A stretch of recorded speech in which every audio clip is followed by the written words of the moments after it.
Hi മകളെ, welcome back to Xylem Learning. It's me, Shahid Ramzan. ഇന്ന് ഞാൻ നിങ്ങളെ മുന്നിലേക്ക് പരിചയപ്പെടുത്താൻ പോകുന്നത് ഒരാളെയാണ്. ഒരുപക്ഷേ നിങ്ങൾക്ക് ഇപ്പോൾ പരിചയമില്ലാത്ത എന്നാൽ ഭാവിയിൽ നിങ്ങൾ ഏറ്റവും കൂടുതൽ പരിചയപ്പെടാൻ പോകുന്ന ഒരു വ്യക്തി.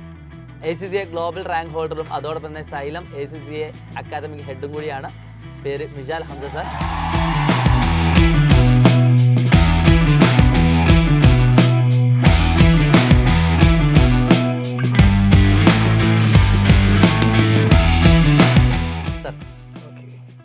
Thanks for your wonderful introduction, sir. നിങ്ങളിപ്പോൾ 10ാം ക്ലാസ് എക്സാം ഒക്കെ കഴിയാൻ പോവുകയാണ്. അപ്പോൾ തീർച്ചയായിട്ടും നിങ്ങളുടെ ഉള്ളിലുണ്ടാവും, പല ആളുകളുടെ ഉള്ളിലുണ്ടാവും, എനിക്ക് 10ാം ക്ലാസ് കഴിഞ്ഞിട്ട് ഒരു ഡോക്ടർ ആവണം, എഞ്ചിനീയർ ആവണം, അല്ലെങ്കിൽ മറ്റെന്തെങ്കിലും പ്രൊഫഷനിലേക്ക് പോകണം. പ്രത്യേകിച്ച് ഒരു ആശയവുമില്ലാത്ത അല്ലെങ്കിൽ ഒന്നും ഐഡിയ ഇല്ലാത്ത കുറേ ആളുകളുണ്ട്. IAS കാരനാണെന്ന് ആഗ്രഹിക്കുന്ന ആളുകൾ, അങ്ങനെ പലതരത്തിൽ സ്കാറ്റേഡ് ആയിട്ട് പോവുകയാണ്. അവിടേക്കാണ് ഏറ്റവും കൂടുതൽ സാധ്യതയുള്ള എന്നാൽ വളരെ ഹൈലി പ്രൊഫഷണൽ ആയിട്ടുള്ള ഒരു കോഴ്സിനെ പറ്റി നിങ്ങളുടെ മുന്നിലേക്ക് പരിചയപ്പെടുത്താൻ പോകുന്നത്. സോ നേരിട്ട് നമുക്ക് കേൾക്കുമ്പോൾ കുറച്ചും കൂടി ഒരു ജെനുവിനിറ്റി കിട്ടും അല്ലേ? സോ മിഷാൽ സാർ, എന്താണ് സാർക്ക് പറയാനുള്ളത്? കുട്ടികൾ 10ാം ക്ലാസ് കഴിഞ്ഞ കുട്ടികളോട് എന്താണ് സാർക്ക് പറയാനുള്ളത്? ഈ 10ാം ക്ലാസ് കഴിഞ്ഞാൽ നമ്മൾ ഏത് ക്വാളിഫിക്കേഷൻ, കാരണം നമ്മുടെ ഒരു ടേണിംഗ് പോയിന്റ് തന്നെയാണ് 10ാം ക്ലാസ്. കാരണം നമ്മൾ സെലക്ട് ചെയ്യുന്ന ഒരു അടുത്തൊരു സ്റ്റെപ്പാണ് നമ്മൾ അടുത്തൊരു 10-30 വർഷം എന്താകും എന്നുള്ള കാര്യം തീരുമാനിക്കപ്പെടുന്നത്. സോ സാർ നേരത്തെ പറഞ്ഞതുപോലെ ഓൾറെഡി കരിയർ പ്ലാനിംഗ് ഉള്ള കുട്ടികൾ ഇതിലുണ്ടാവും. സോ ഡോക്ടർ ആണെന്ന് ആഗ്രഹിക്കുന്ന, എഞ്ചിനീയർ ആണെന്ന് ആഗ്രഹിക്കുന്ന കുട്ടികൾ ഡെഫിനറ്റ്ലി ആ പറയുന്ന ക്വാളിഫിക്കേഷൻസിലേക്ക് തന്നെ പോകണം. അതല്ലാതെ അറിയാത്ത ആൾക്കാർക്ക് വേണ്ടിയിട്ടാണ്, അതായത് ഒരു കരിയർ പ്ലാൻ ചെയ്യാത്ത അല്ലെങ്കിൽ ഇതിനെക്കുറിച്ചിട്ട് കൂടുതൽ അറിയാത്ത ആൾക്കാർക്ക് വേണ്ടിയിട്ടാണ് ഞാൻ ഈ കൊമേഴ്സ് എന്ന് പറയുന്ന ആ ഒരു മേഖലയുടെ തൊഴിലവസരങ്ങൾ, സാധ്യതകൾ അത് നിങ്ങളുടെ അടുത്ത് പറയാൻ ഉദ്ദേശിക്കുന്നത്. പല കുട്ടികൾക്കും കൊമേഴ്സ് എന്ന് പറയുന്ന സമയത്ത് ഒരു അക്കൗണ്ടിങ് കോഴ്സ് മാത്രമല്ലേ എന്ന് വിചാരിക്കുന്ന കുറേ കുട്ടികളുണ്ട്. അക്കൗണ്ടന്റ് ആണ്, പക്ഷേ അതിൽ തന്നെ കൊമേഴ്സിനെ പറ്റി വിശദമായിട്ട് പഠിച്ച കുട്ടികളും ഈ വീഡിയോ കാണുന്നുണ്ടാവും. അപ്പോൾ സാർ, കൊമേഴ്സിൻ്റെ സാധ്യതകൾ എന്തൊക്കെയാണ്? ഈ കൊമേഴ്സ് എന്ന് പറയുമ്പോൾ നമ്മൾ ട്രഡീഷണലി നോക്കുവാണെങ്കിൽ മുമ്പൊക്കെ +2 കൊമേഴ്സ് എടുത്ത് BCom ചെയ്ത് MBA ചെയ്ത് അക്കൗണ്ടൻ്റായി വർക്ക് ചെയ്യുക എന്നുള്ളതാണ് പൊതുവേ ഉള്ളൊരു പാറ്റേൺ. എന്നാൽ അതിൽ നിന്നൊക്കെ എൻറ്റയർലി വ്യത്യസ്തമാണ് കൊമേഴ്സിലെ പ്രീമിയം ചാർട്ടേഡ് അക്കൗണ്ടൻസി ക്വാളിഫിക്കേഷൻസ് ചെയ്താൽ നിങ്ങൾക്ക് എത്തിപ്പെടാൻ വേണ്ടി പറ്റുന്ന ഒരു സംഭവം. സോ കൊമേഴ്സിൽ അക്കൗണ്ടൻ്റ് മാത്രമല്ല ജോലി സാധ്യത, ഈ അക്കൗണ്ടൻ്റ് ആയാലും auditor, tax practitioner, risk consultant, financial analyst, അങ്ങനെ പല ഓപ്പർച്യൂണിറ്റീസ് ഈ ഒരു ഫീൽഡിൽ അവൈലബിൾ ആണ്. ഏത് മേഖലയിൽ പോയാലും സാർ ഈ പറഞ്ഞ ആളുകളുണ്ട്. അപ്പോൾ ഒരു ഹോസ്പിറ്റൽ, അത് ഹോസ്പിറ്റൽ വിചാരിക്കാൻ നമ്മൾ വിചാരിക്കും എന്താണ് ഒരു മെഡിക്കൽ മേഖലയാണ്, പക്ഷെ അവിടെ എന്തുണ്ട്? ഹോസ്പിറ്റൽ എന്ന് പറയുമ്പോൾ നമ്മൾ ഡോക്ടറും നഴ്സും മാത്രമാണ് നമ്മുടെ മനസ്സിൽ ആദ്യം വരിക എങ്കിലും അവിടെ ഒരു അക്കൗണ്ടന്റ് ഉണ്ടാവും, അവിടെ ഫൈനാൻസ് ചെയ്യുന്ന ആൾക്കാർ, ഫൈനാൻസ് മാനേജർ ഉണ്ടാവും, ടാക്സ് നോക്കുന്ന ആൾക്കാരുണ്ടാവും.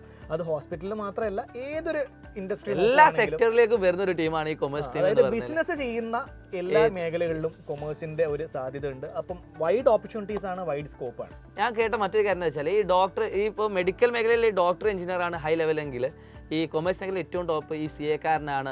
ഈ CA കാരന്റെ ഒപ്പിന് ഭയങ്കര വാല്യൂ ആണെന്നൊക്കെ ഞാൻ കേട്ടിട്ടുണ്ട്. എന്താണ് അതിന്റെ ഒരു വാസ്തവം? ഇപ്പം സയൻസിൽ മെഡിക്കൽ മേഖലയിൽ ഏറ്റവും ടോപ്പിൽ നിൽക്കുന്ന ഒരു പ്രൊഫഷൻ ഡോക്ടർ ആണെങ്കിൽ, കൊമേഴ്സിൽ ഏറ്റവും ടോപ്പിൽ നിൽക്കുന്ന പ്രൊഫഷണൽ ക്വാളിഫിക്കേഷൻ ആണ് ഈ ചാർട്ടേഡ് അക്കൗണ്ടൻസി ക്വാളിഫിക്കേഷൻ ആയ CA ACCA പോലെയുള്ള ക്വാളിഫിക്കേഷൻസ്. ഞാൻ നേരത്തെ സാറെ ഇൻട്രോ ചെയ്ത സമയത്ത് ഞാനൊരു കാര്യം പറഞ്ഞിട്ടുണ്ടായിരുന്നു, അതായത് ഗ്ലോബൽ റാങ്ക് ഹോൾഡർ എന്ന് പറഞ്ഞിട്ടുണ്ട്. ഈ ഗ്ലോബൽ എന്ന് പറയുമ്പോൾ നമ്മുടെ നാഷണൽ പുറമെ, അതായത് ഇന്ത്യക്ക് പുറമെ എന്നൊരു സാധനം കൂടി അതിലില്ലേ? അതായത് നമ്മൾ ACCA പോലെയുള്ള ഒരു ക്വാളിഫിക്കേഷൻ, ACCA എന്ന് പറയുന്നത് ഒരു UK based CA body provide ചെയ്യുന്ന ഒരു ക്വാളിഫിക്കേഷൻ ആണ്. അത് UK നിന്ന് പ്രൊവൈഡ് ചെയ്യുന്ന ഒരു ക്വാളിഫിക്കേഷൻ ആയതുകൊണ്ട് തന്നെ അതിൻ്റെ ഒരു ജോബ് ഓപ്പർച്യൂണിറ്റീസ് അബുണ്ടൻ്റ് ആണ്. ഇന്ത്യയിൽ നമുക്ക് വേണമെങ്കിൽ വർക്ക് ചെയ്യാം, അല്ലെങ്കിൽ എബ്രോഡ് എന്ന് പറയുമ്പോൾ നമ്മൾ ഏകദേശം മലബാർ ഏരിയയിൽ നിന്നുള്ള സ്റ്റുഡൻസ് ഒക്കെ ഗൾഫ് ഫോക്കസ് ചെയ്യുന്ന ആൾക്കാരാണ്. സോ അവിടെ അത്രക്കും ഓപ്പർച്യൂണിറ്റീസ് ഉണ്ട്. അതുകൂടാതെ ഇപ്പം കുട്ടികൾ ട്രെൻഡ് മാറിയിട്ട് യൂറോപ്യൻ കൺട്രീസിലേക്കൊക്കെ പോകുന്നു. ഞാൻ കേട്ടിട്ടുണ്ട് സാറിന് ഒരുപാട് കുട്ടികൾ പല രാജ്യങ്ങളിലായിട്ട് വർക്ക് ചെയ്യുന്നുണ്ട് കേട്ടിട്ടുണ്ട്. എൻ്റെ കുട്ടികൾ ഈ ക്വാളിഫിക്കേഷൻ കഴിഞ്ഞതിന് ശേഷം യൂറോപ്യൻ കൺട്രീസിലേക്ക് പോയി തുടങ്ങിയതിന് ശേഷമാണ് ഈ പറയുന്ന എന്താണ് ഹോളണ്ട്, പിന്നെ മാൾട്ട, മറ്റേ UK, അതുപോലെ എന്താ പറയാ, അങ്ങനെ കുറെ രാജ്യങ്ങളിൽ, ജർമ്മനി, അങ്ങനെ പല രാജ്യങ്ങളിൽ വർക്ക് ചെയ്യുന്നുണ്ട്. പിന്നെ വേറെ കാര്യം ചോദിക്കട്ടെ സാറേ, ഈ 10ാം ക്ലാസ് കഴിഞ്ഞ കുട്ടിക്ക് ഇതിലേക്ക് എത്താൻ എന്തെങ്കിലും, നമ്മളിപ്പോൾ നീറ്റ് JEE ഒക്കെ ക്രാക്ക് ചെയ്യാൻ വേണ്ടി നമ്മൾ ഇൻ്റഗ്രേറ്റഡ് സ്കൂളുകൾ ഫോം ചെയ്യാറുണ്ട്.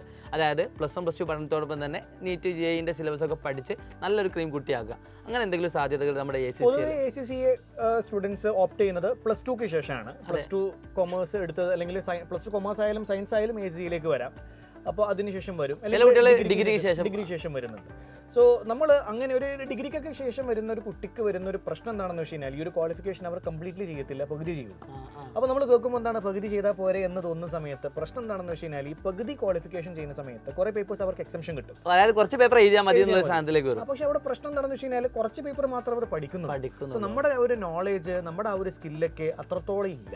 അതുകൊണ്ട് തന്നെ നമ്മളിത് കംപ്ലീറ്റ് ചെയ്ത് കഴിഞ്ഞാലും നമ്മുടെ ആ ഒരു ഡെവലപ്മെന്റ് കുറയും, പിന്നീടുള്ള ഗ്രോത്ത് കുറയും.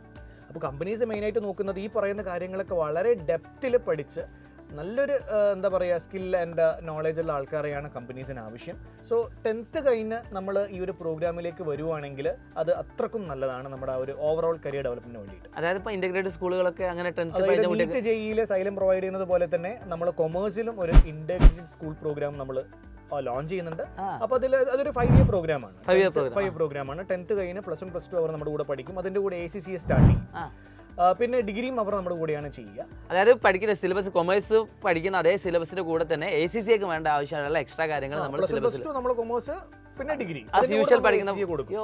പക്ഷെ അതൊരു വളരെ ഡെപ്തിൽ കുട്ടീനെ ഒരു 360 ഡിഗ്രി പ്രൊഫഷണൽ ആവുന്ന രീതിയിലുള്ള ഒരു ക്വാളിഫിക്കേഷൻ ആണ്, ആ രീതിയിലുള്ള ഒരു പ്രോഗ്രാമാണ് നമ്മൾ എന്ത് ചെയ്യുന്നത് പ്ലാൻ ഡെവലപ്മെന്റ്.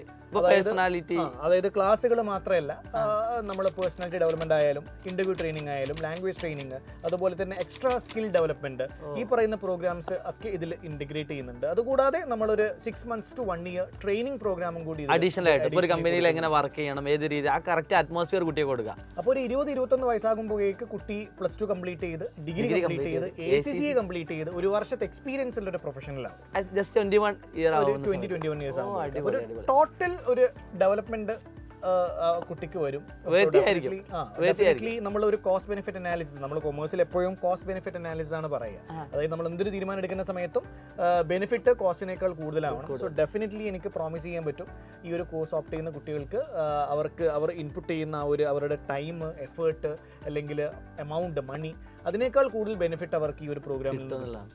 സാറേ വേറൊരു കാര്യം എന്താണെന്ന് വെച്ചാൽ ഇപ്പോൾ ഈ വീഡിയോ കാണുന്നത് ചിലപ്പോൾ കുറേ കുട്ടികളായിരിക്കും കാണുന്നത്. എനിക്ക് പറയാനുള്ളത് അവരോട് നിർബന്ധമായിട്ട് ഈ ഒരു വീഡിയോ നിങ്ങളുടെ പാരൻസിനും കൂടി അയച്ചു കൊടുക്കുക. നമ്മുടെ തീരുമാനം എടുക്കുന്നതിൽ അവർക്ക് ചെറിയൊരു പങ്കുണ്ട് അല്ലേ.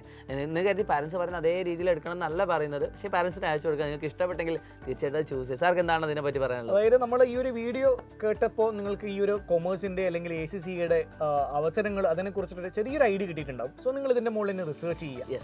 റിസർച്ച് ചെയ്ത് നിങ്ങൾ ഏറ്റവും ബെസ്റ്റ് തീരുമാനം നിങ്ങൾക്ക് വേണ്ടിയിട്ട് എടുക്കുക. ഡെഫിനറ്റ്ലി നിങ്ങൾ എന്ത് തീരുമാനം എടുത്തു കഴിഞ്ഞാലും അതിനെ സപ്പോർട്ട് ചെയ്യാൻ വേണ്ടിയിട്ട് സൈലം നിങ്ങളുടെ കൂടെ ഉണ്ടാവും. അതെ. അപ്പോൾ മക്കളെ, നിങ്ങൾക്ക് ഇനിയിപ്പോൾ ACCA പറ്റി കൂടുതൽ അറിയണമെന്നെങ്കിൽ യൂട്യൂബ് ചാനലല്ലേ നമുക്ക് ACCA സൈലം AC എന്ന് പറയുന്ന യൂട്യൂബ് ചാനലുണ്ട്. അതിൽ നമ്മൾ കൂടുതൽ കണ്ടന്റ് വീഡിയോസ് കാര്യങ്ങളൊക്കെ പോസ്റ്റ് ചെയ്യാറുണ്ട്. സോ കൂടുതൽ കാര്യങ്ങൾ അറിയണമെന്നുണ്ടെങ്കിൽ ഡെഫിനറ്റ്ലി നിങ്ങൾ ആ ഒരു ചാനൽ സബ്സ്ക്രൈബ് ചെയ്താൽ മതി. യെസ്. അപ്പോൾ നമുക്ക് കൂടുതൽ ഉപകാരപ്രദമായിട്ടുള്ള വീഡിയോകളുമായിട്ട് ഇനി വീണ്ടും കാണണം. അപ്പോൾ നിങ്ങളുടെ വിലപ്പെട്ട ഫീഡ്ബാക്ക് എന്താണോ അത് കമന്റ് ബോക്സിൽ രേഖപ്പെടുത്തുക. താങ്ക് യു മിഷാ സാർ, ഞങ്ങളുടെ SSC കുട്ടികളോട് ഇത്രയും നേരം സാറ് സമയം അനുവദിച്ചതിന് താങ്ക് യു.